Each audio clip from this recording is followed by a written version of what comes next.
mardi 17 janvier 2023, a été annoncée la mort de Sœur Andrée. La doyenne de l'humanité s'est éteinte à l'âge de 118 ans dans une maison de retraite à Toulon.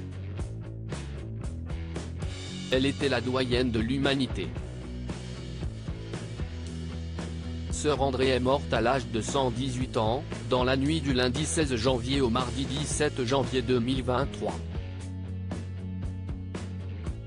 De son vrai nom, Lucille Randon avait posé ses valises dans une maison de retraite située à Toulon depuis 13 ans.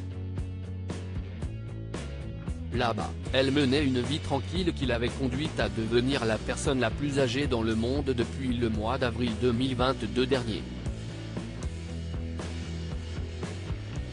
Avant elle, c'était Kei Tanaka, une japonaise qui était la doyenne de l'humanité.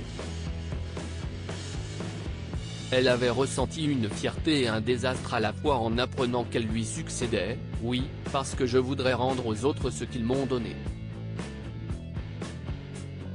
J'aimais m'occuper des autres, j'aimais faire danser les enfants, et je ne peux plus, avait-elle déploré.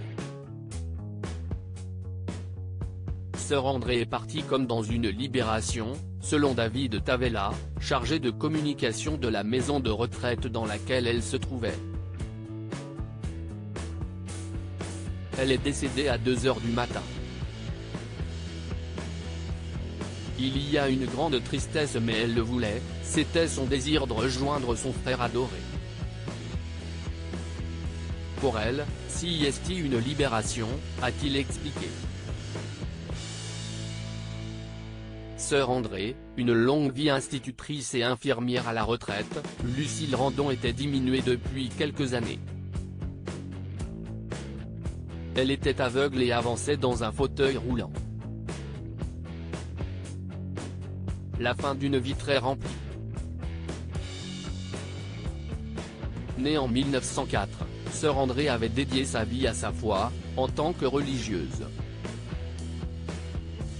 Une vie qu'elle avait désirée pleine de travail et d'aventures. Elle revendiquait d'ailleurs d'avoir travaillé au-delà de ses 100 ans.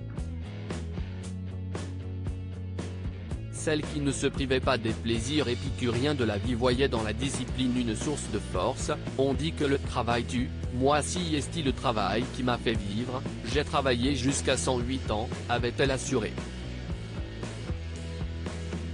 Elle laisse derrière elle des messages forts et un exemple de sagesse.